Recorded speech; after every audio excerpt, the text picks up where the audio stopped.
Yo, what's up guys? Welcome back to the channel and welcome to the very humble beginnings of the Walker Motorsports race shop studio. Now that we're getting the barn pretty close to being finished, so you can see behind me the stud walls are up and all the insulation is in and everything.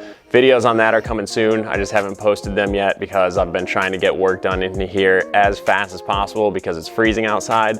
So I just wanted to get it insulated, get a furnace up and get it warm in here and then work on the videos later. But now that we're pretty far along with this, I'm kind of figuring out how I want the lay of the land to be in here. And one thing I definitely want is like a studio area, someplace that I can do like some podcasts in the future. If that's something you guys are interested in seeing, I would definitely enjoy doing that. Or something that serves as like a product showcase where, you know, if I get a new exhaust for my dirt bike, I can lay it out on the table, or like if I get a new Bell helmet, I can set it down here and kind of show you guys everything as I'm talking about it, because I really haven't had that in the past. So you guys are getting a quick look at that, and more barn build videos will be coming soon. But obviously, based on the title of this video, the topic of today is going to be Supercross. So many of you guys have been reaching out, commenting on all my videos on YouTube, Instagram, TikTok, you know, whatever content I'm making, you guys have been commenting on it, asking me if I'm doing Supercross, and I haven't answered any of you guys because, truth be told, I didn't really know myself up until, you know, recently. And you guys will probably be stoked to hear that I have decided that I will be racing Supercross, but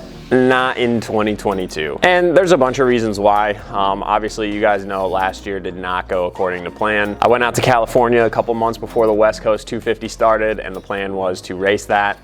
3 days on the bike, broke my wrist, which put me out for a couple months. And then I never actually told you guys, but the day that I got cleared to ride from my wrist, I actually had a pretty good crash and separated my SC joint, which is where your collarbone meets your sternum.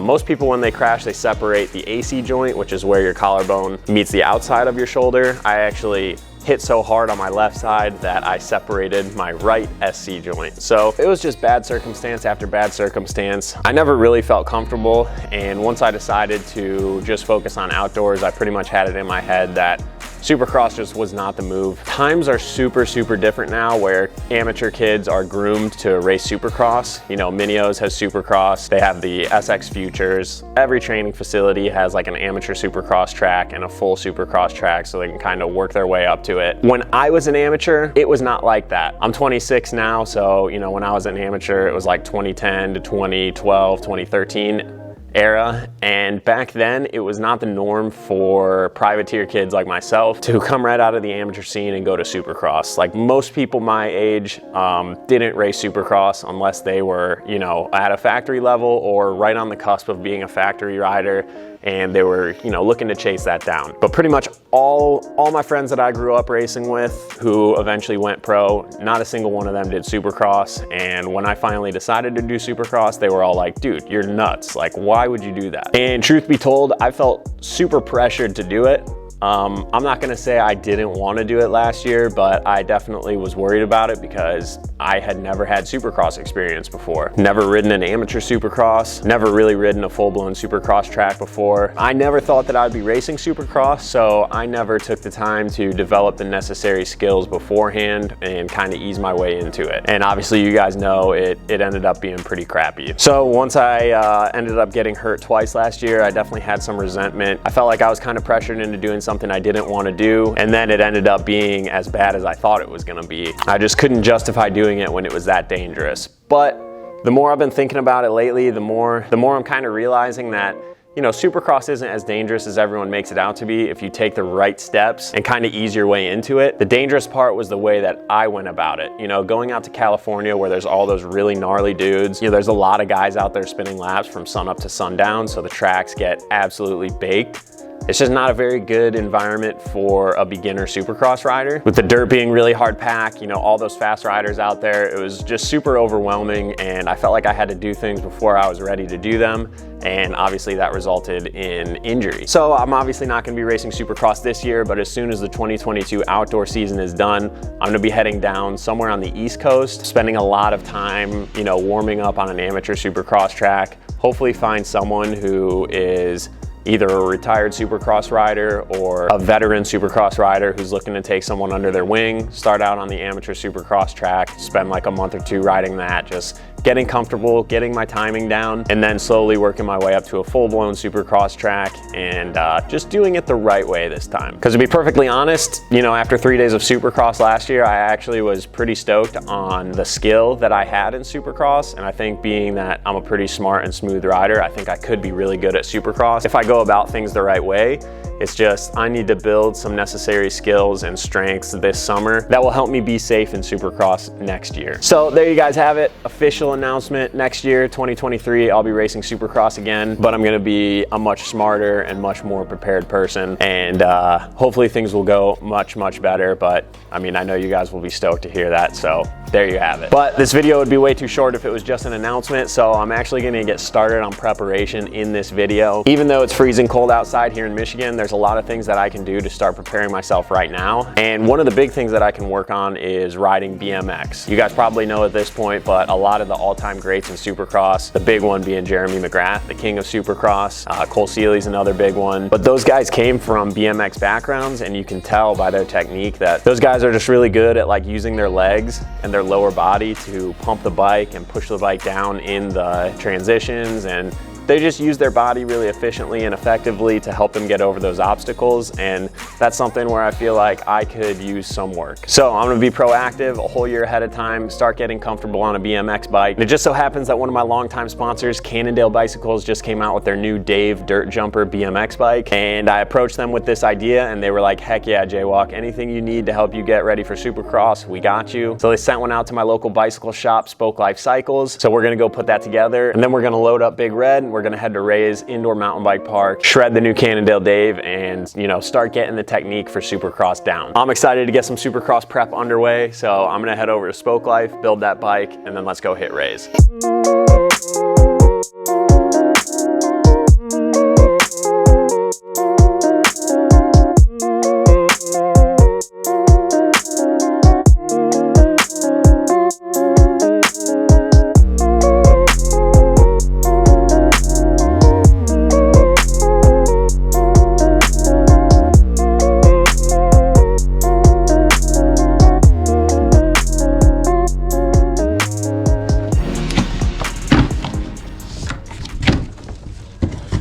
Fragile.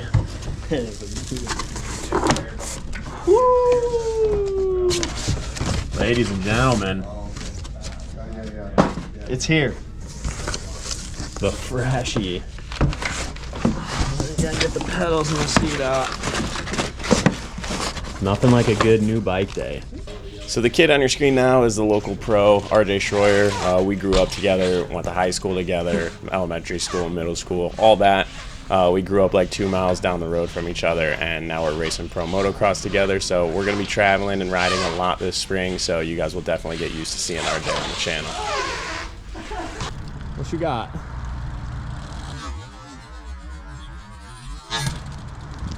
Let's go.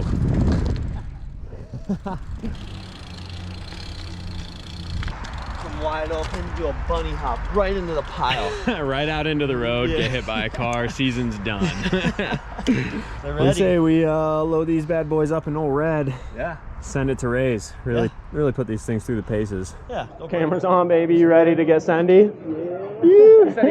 Let's go hit the little line real quick just to see how it turns out. Dude, the hardest part is learning to come into stuff way slower than you do on a dirt bike. Yeah. Because you can't like scrub. Right. If you scrub, you OJ it by twice the distance, you know? You gotta come in slow and just kind of whoop, which I'm not used to. I try and scrub everything and I'm like, this is not good. Cannondale Dave's in action. Sander, brother.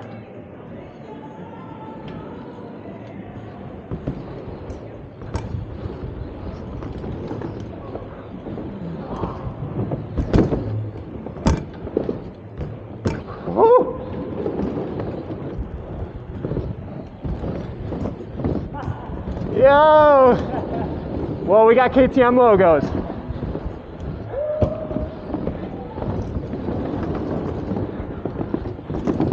Okay.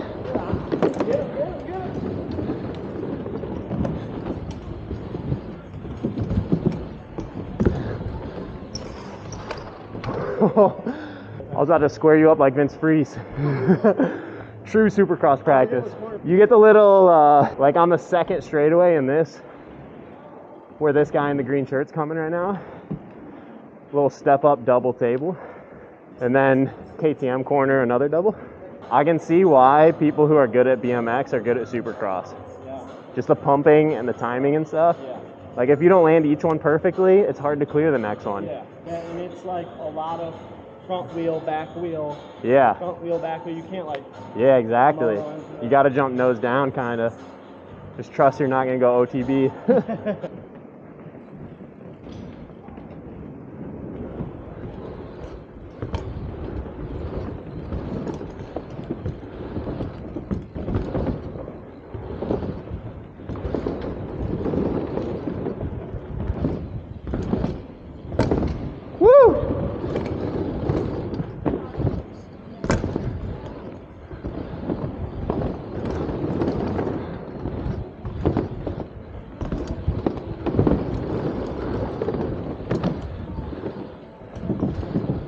Holy shit.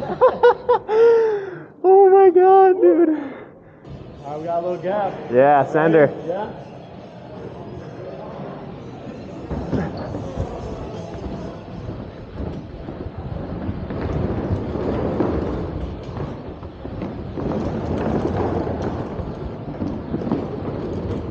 Oh!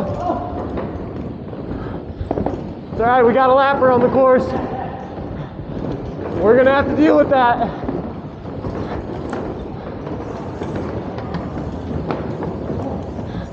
Bro, my legs already.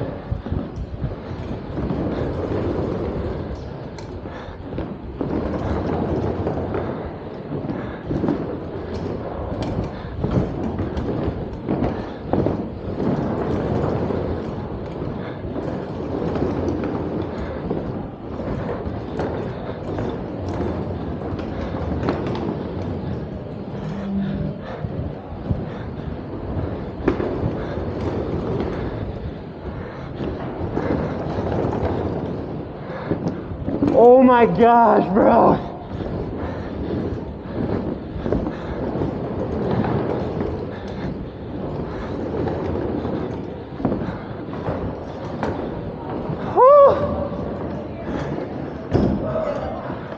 Oh my god, dude.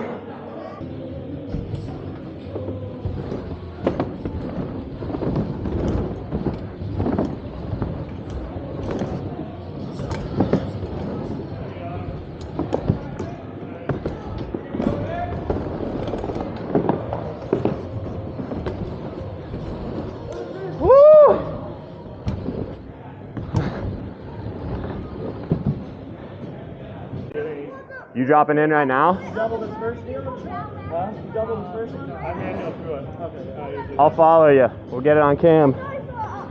Old man Brian showing us the ropes.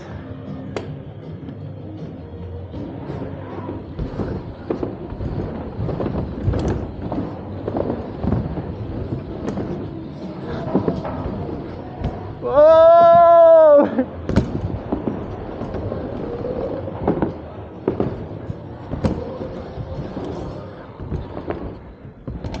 Yeah.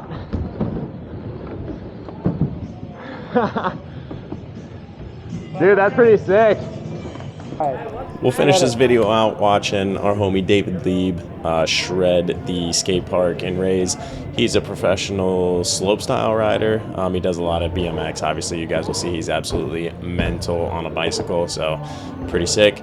But yeah, huge thank you to Cannondale and Spoke Life Cycles for hooking me and RJ up with a couple of the new Dave Dirt Jumper BMX bikes. The things are absolutely sick, and I'm not kidding when I say it's going to be a huge training tool when it comes to Supercross and fitness in general. Like, doing 3 laps on the pump track absolutely smokes you. It feels exactly like you just got done doing a qualifying lap time. So it's just gonna be really good for training that high heart rate stuff that you can't get when you're just in the gym or going on a run. It's gonna be a really good training tool. Super stoked about it. Thank you to Cannondale and Spoke Life Cycles. Enjoy David Lieb shredding the skate park, and we'll catch you guys in the next video. Peace. Oh.